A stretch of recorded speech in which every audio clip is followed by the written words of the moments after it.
Charlotte. It is rare that we pause collectively to think about the true significance of Memorial Day beyond the 3-day weekend. But Memorial Day, of course, honors the people who died in service to our country, people who had the commitment and the courage to give years of their life to serving something greater than themselves. My dad was in the Air Force and stayed in the reserves for a while in my childhood before retiring. He had life-defining experiences, made lifelong friends while serving. He loved his country, and if you got him going, he would critique many of the military's practices at length.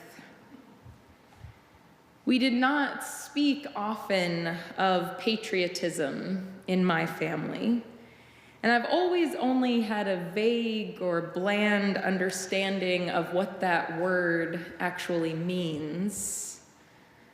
But every day of my middle school and high school experience, some of you may be able to identify with this, I would crowd into homeroom with my peers and sleepily sit at my desk, and then the intercom on the wall would crackle to life, and before the announcements, the voice of the principal or a student would echo through the entire building, telling us to stand and recite. I pledge allegiance to the flag of the United States of America and to the republic for which it stands, one nation, under God, indivisible, with liberty and justice for all. We sounded more robotic and monotone than patriotic, but this weekend brings patriotism to mind and invites us to wrestle with what that word means, to explore what love of country demands of us. Welcome, members, welcome, guests, welcome all. As we prepare to sing, would you turn and greet the people around you?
The chalice is the symbol of our Unitarian Universalist faith. We light it this morning in honor of those we have known and loved in the past, and in recognition of the gifts and sacrifices they have made on our behalf. May we honor them by doing the same for future generations.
First reading is from Adrian Rich. In a history of spiritual rupture and a social compact built on fantasy and collective secrets, poetry becomes more necessary than ever. It keeps the underground aquifers flowing. It is the liquid voice that can wear through stone. Poets newly arriving here, by boat or plane or bus, on foot or hidden in the trunks of cars, from Cambodia, from Haiti, from Central America, from Russia, from Africa, from Pakistan, from Bosnia-Herzegovina, from wherever people uprooted flee to the land of the free, the golden Medina, the tragic promised land, they too will have to learn all this.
Our second reading is by Langston Hughes, the great African-American poet of the Harlem Renaissance and beyond. And I will admit that this reading is a little longer than some of our readings tend to be, so I invite you to settle in for the journey. Let America be America again. Let it be the dream it used to be. Let it be the pioneer on the plain seeking a home where he himself is free. America never was America to me. Let America be the dream the dreamers dreamed. Let it be that great strong land of love where never kings connive nor tyrants scheme, that any man be crushed by one above. It never was America to me. Oh, let my land be a land where liberty is crowned with no false patriotic wreath, but opportunity is real and life is free. Equality is in the air we breathe. There's never been equality for me, nor freedom in this homeland of the free. Say, who are you that mumbles in the dark? And who are you that draws your veil across the stars? I am the poor white, fooled and pushed apart. I am the Negro bearing slavery's scars. I am the red man driven from the land. I am the immigrant clutching the hope I seek and finding only the same old stupid plan of dog eat dog, of mighty crush the weak. I am the young man, full of strength and hope, tangled in that ancient, endless chain of profit, power, gain, of grab the land, of grab the gold, of grab the ways of satisfying need, of work the men, of take the pay, of owning everything for one's own greed. I am the farmer, bondsman to the soil. I am the worker sold to the machine. I am the Negro servant to you all. I am the people, humble, hungry, mean. Hungry yet today despite the dream. Beaten yet today, O pioneers. I am the man who never got ahead, the poorest worker bartered through the years. Yet I'm the one who dreamt our basic dream in the old world while still a serf of kings, who dreamt a dream so strong, so brave, so true, that even yet its mighty daring sings, and every brick and stone and every furrow turned that's made America the land it has become. Oh, I'm the man who sailed those early seas in search of what I meant to be my home. For I'm the one who left dark Ireland's shore and Poland's plain and England's grassy lee. And torn from black Africa's strand, I came to build a homeland of the free. The free? Who said the free? Not me. Surely not me. The millions on relief today? The millions shot down when we strike? The millions who have nothing for our pay? For all the dreams we've dreamed and all the songs we've sung and all the hopes we've held and all the flags we've hung? The millions who have nothing for our pay except the dream that's almost dead today. Oh, let America be America again, the land that never has been yet and yet must be, the land where everyone is free, the land that's mine, the poor man's, Indians, Negroes, me. Who made America, whose sweat and blood, whose faith and pain, whose hand at the foundry, whose plow in the rain, must bring back our mighty dream again? Sure, call me any ugly name you choose. The steel of freedom does not stain. From those who live like leeches on the people's lives, we must take back our land again, America. Oh, yes, I say it plain.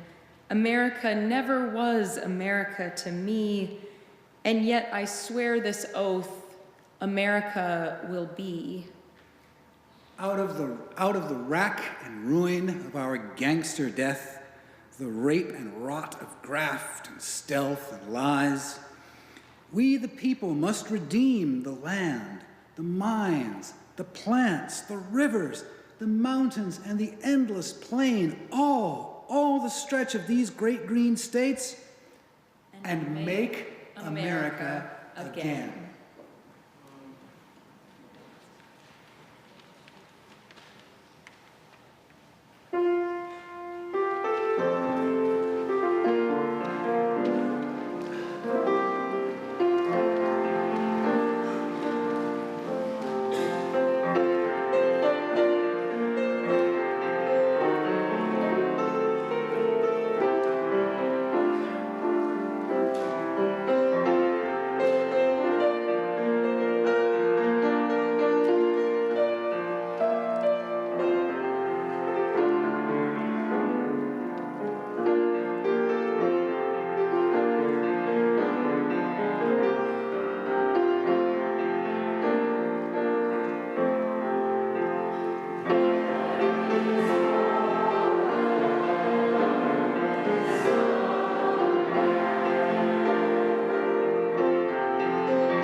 Elizabeth Browning writes in a sonnet to a beloved words that may be familiar to you.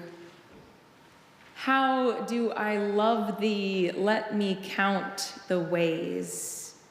I love thee to the depth and breadth and height my soul can reach. I love thee with the breath, smiles, tears of all my life. And if God choose, I shall but love thee better after death. She is steadfast, enamored. Her vow of faithfulness to the one she loves will not waver in life and will not fade after death. Pablo Neruda writes stirringly to a beloved, "Take bread away from me if you wish. take air away, but do not take from me your laughter. He too is captivated. There is beauty in such ardent devotion. There's no trace of uncertainty or questioning in these words. Neruda writes of his intense longing for what brings him most alive. A love that courses through him in his waking hours and haunts his dreams at night. The spark that lights him from within on dreary days. We are fortunate when love's bliss overtakes us, and it's well worth writing countless poems about the experience. Even if we know that love requires more than this exhilarating rush of devotion if it is to endure. Despite the particularly contentious presidential race that was going on in 2016, as you may recall, the most read article in the New York Times that year was by philosopher Elaine de Botton, and this most read article was about relationship advice. De Botton says, we must fiercely resist the idea that true love must mean conflict-free love. That the course of love is smooth. It's not. The course of love is rocky and bumpy at the best of times, he says. De Botton insists that if you are waiting to find the person who is without flaws, who will never disagree with you or cause you pain, you will be waiting a very long time. If we wait for a love that is without struggle, without disappointment, without conflict, we will never love.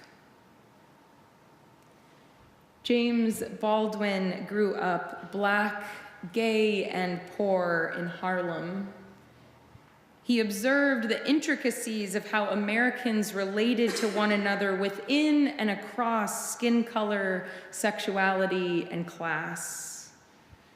Baldwin spent his adult life pushing himself to write with excruciating honesty about what he observed. He illustrated cause for hope and the joys of being human. He pointed out in critical detail what was corrupt, unjust, and cruel in our society. Baldwin wanted to write in a way that would make it impossible for Americans to lie to themselves. Baldwin wrote, "I love America more than any other country in the world, and exactly for this reason, I insist on the right to criticize her perpetually." And when I used a search engine to look for this particular quote, I found that it was indexed under 3 different themes: dissent, protest, and patriotism. Patriotism, which is to say love of country. A love of country movingly described in familiar songs of devotion.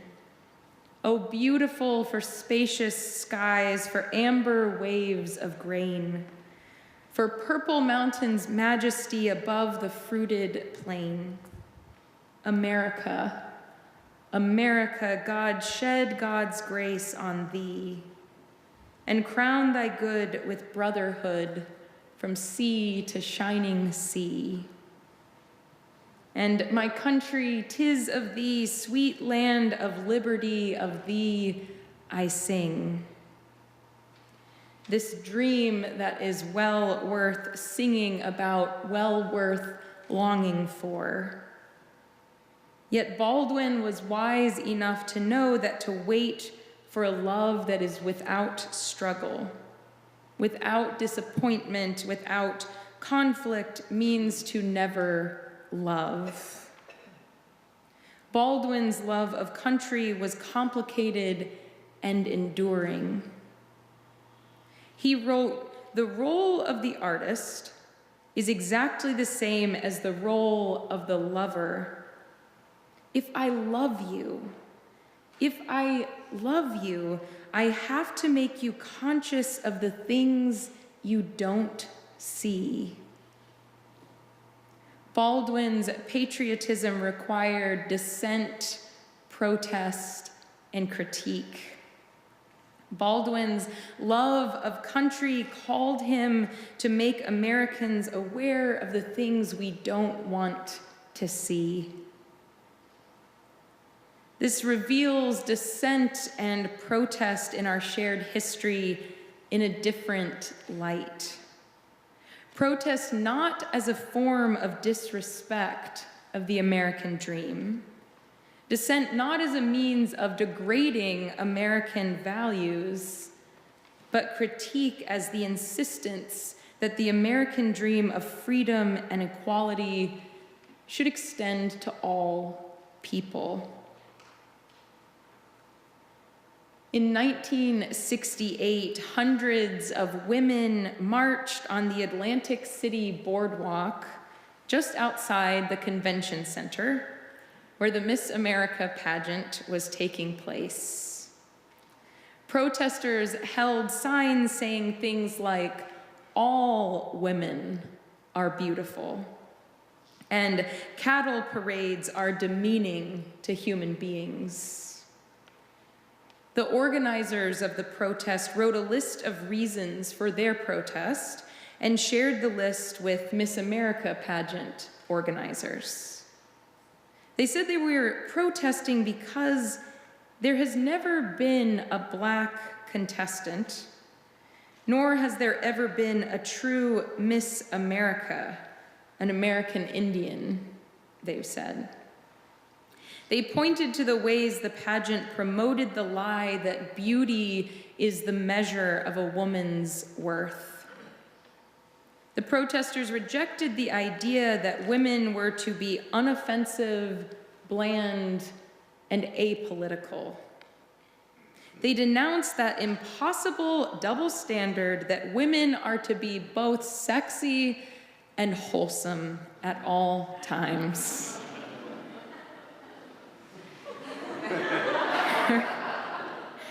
Their colorful and jarring protest was meant to extend the borders of the American dream beyond being white or male. In the poem we heard earlier, Langston Hughes insists that we question how true it is to call the United States the homeland of the free. "Who said free?" he asks. "Not me, surely not me." Hughes critiques the claim that this is the land with liberty and justice for all. In 1950, a Senate subcommittee submitted a report that would contribute to the firing of more than 1,200 federal employees. The conclusion of their report read, "There is no place in the United States government for persons who violate the law or the accepted standards of morality, or who otherwise bring disrepute to the federal service by infamous or scandalous personal conduct. It is the opinion of this subcommittee that those who engage in acts of homosexuality are unsuitable for employment in the federal government and constitute security risks in positions of public trust." Yet in the midst of this homophobic persecution, a small but committed group of gay Americans came together to make their fellow Americans more conscious of the things they did not see. And in 1953, one magazine was published for the first time. The magazine articles, short stories, editorials, and book reviews were written from a gay perspective. The writers used pseudonyms so as not to lose their jobs or invite harassment from law enforcement. Month after month, as gay people were fired from government service, each issue of one magazine defiantly illustrated lives of dignity and creativity being lived by gay Americans, protesting, offering up a dissenting voice amidst attempts to dehumanize the gay community, risking safety and livelihood in the effort to carve out space for gay people in the American dream. When Langston Hughes writes, "I'm the one who dreamt our basic dream, who dreamt a dream so strong, so brave, so true, that even yet its mighty daring sings," Hughes is taken with this dream, inspired by the spark of longing for a promised freedom and equality, yet unseen. Hughes is willing to ask more of the country he loves, more than unkept and broken promises. Hughes knows that enduring love is not without conflict or struggle. Hughes knows he must question, in his words, the same old stupid plan of dog eat dog, of mighty crush the weak. Hughes knew, as Baldwin knew, that his role as poet, as artist, insists on a more honest, if challenging, form of love. If I love you, I have to make you conscious of the things you do not see. Hughes will not settle for a land of false promises and dishonest commitments. He says, "Oh, let my land be a land where liberty is crowned with no false patriotic wreath." There is a bumper sticker I saw last week on my way home from the airport that you may have seen a few times. It's written in bold block lettering, and it says, "America, love it or leave it." Love of country, like any love, will have its moments of inspired bliss. The patriotism Baldwin and Hughes call for, patriotism at its best, allows for disappointment and involves conflict and struggle. Patriotism, love of country at its most resilient, moral, compassionate, and enduring, calls us to see our unkept promises, to critique and to resist what is unjust. This form of patriotism counters with a more complex message than "America, love it or leave it." Words that show a true love of country. America, love it, stay, and fight for it. Blessed be. Amen.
Welcome. We're happy you're with us today, joining us in this room or remotely. We're pleased to have guests with us. Our members would like to greet you personally following the service, so if you are visiting, please raise your hand. Keep it up. Hey. Oh, very good. Members, please take note of the visitors seated near you. After the service, invite them to join you for a coffee or conversation in Freeman Hall. Should it enhance your experience of future services, you can find both a large print order of service and personal hearing assistance device on the table at the entrance to the sanctuary. Also, an elevator is located near the main entrance. If you'd like to learn more about us, please fill out a yellow card and place it in an offering basket later in the service. Members with a life event to share can do so on the reverse side of the card. The cards and offering envelopes are on clipboards at the end of the row, so please begin passing them now. All right.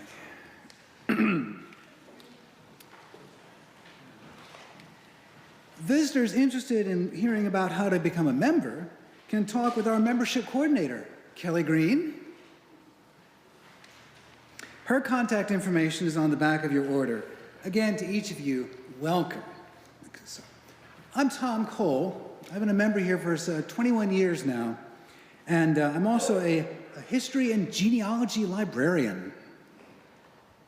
Pretty cool. Memorial Day originated as Decoration Day in the years following the Civil War.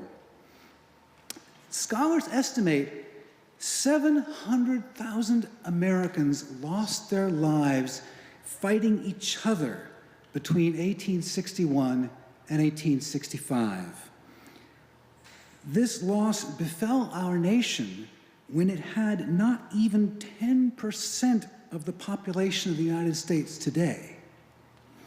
So out of a grief so deep and wide, communities north and south, black and white, families in those communities chose a particular day to decorate the graves of soldiers. In North Carolina, Confederate Memorial Day, as it was called here, fell on May 10th, the anniversary of the death of Stonewall Jackson. So the choice of the name and the choice of the date shows you that the public commemoration of the dead, of the war dead, is always political as well as personal. Historically, we have offered justification of the war itself as consolation to those who grieve. Think of the Gettysburg Address, for example. Keep doing that work. Not having such a conviction to lean on seems unbearable. In the 1971 song Hello in There by John Prine, the singer hears from an elderly couple, "We lost Davy in the Korean War, still don't know what for, doesn't matter anymore." That is the saddest line in a sad song. Memorial Day observations also hold up the dead as examples to the survivors, especially the next generation. In my preteen and teen years, I marched with my scout troop every year in the Memorial Day parade. Yeah, okay, yeah. I felt proud that my group of young people could serve the community on an important occasion. I didn't fully understand the symbolism that we were showing by marching. We were showing our readiness to follow the examples of our townspeople whose names were on the monument or in the local paper as the Vietnam War wound down. That kind of sacrifice, I thought, with a mixture of respect and relief, belonged to my parents' generation. As history has unfolded, though, it has become a concern again for the generation following mine. As a member here, I have heard voices from a diversity of experiences pertaining to education, religious background, and military service. Seeing the incompleteness of my own experience makes me cautious about generalizing. Today, I will just express my aspiration to walk humbly with my fellow citizens and to do justice, especially for the generations to come.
If you would like to learn more about how to engage with the life of this congregation, you can look through the back of your order of service, explore our website, or subscribe to our weekly e-newsletter, Currents.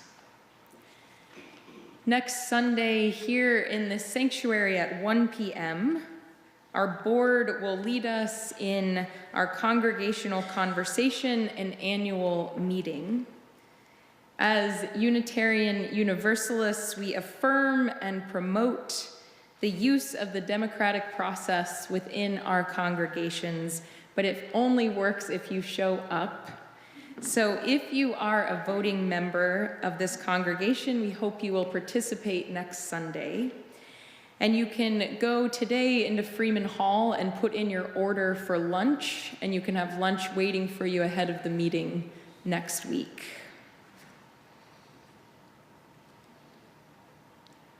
Whatever worry or celebration, joy or sorrow you came here carrying this morning, may you feel renewed and strengthened by this time shared together, and remember that you are not alone. We hold Felix Mockler in our hearts and prayers as their uncle is now under palliative care.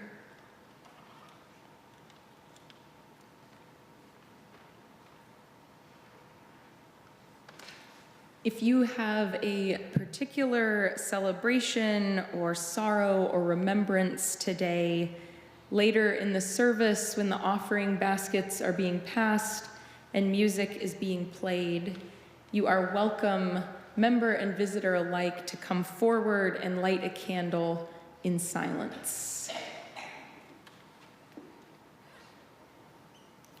Would you be with me in prayer? Barbara Peskin wrote this prayer for all who mourn on Memorial Day and all who ask more of the American dream.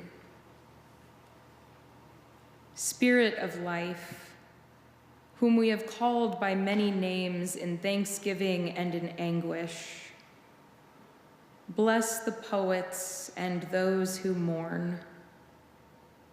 Send peace for the soldiers who did not make the wars, but whose lives were consumed by them. Let strong trees grow above graves far from home. Breathe through the arms of their branches. The earth will swallow your tears while the dead sing, "No more, never again, remember me." For the wounded ones and those who received them back, let there be someone ready when the memories come, when the scars pull and the buried metal moves, and forgiveness for those of us who were not there for our ignorance. And in us, veterans in a forest of 1,000 fallen promises, let new leaves of protest grow on our stumps. Give us courage to answer the cry of humanity's pain, and with our bare hands, out of full hearts, with all our intelligence, let us create the peace.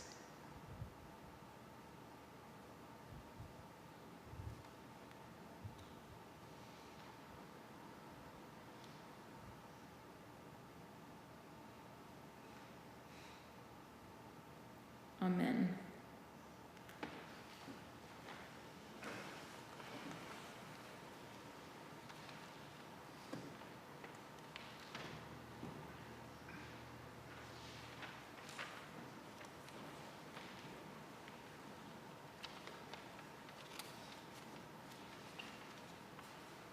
At this point in the service, I'm going to draw on the words of Victoria Weinstein, a minister of the Unitarian Universalist Church of Greater Lynn, Massachusetts.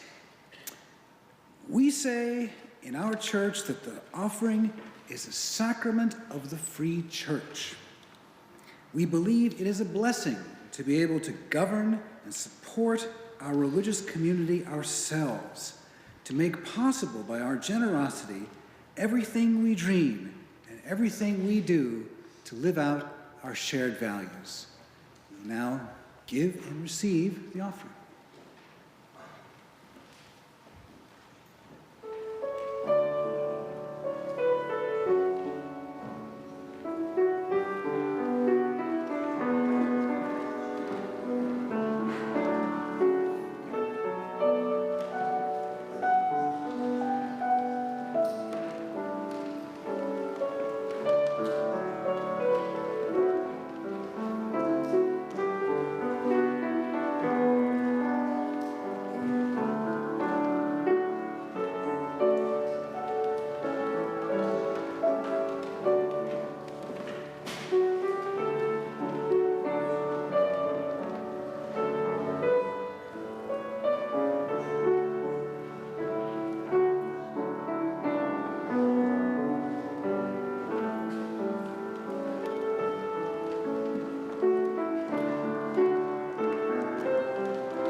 Oh, let my land be a land where liberty is crowned with no false patriotic wreath, but opportunity is real and life is free.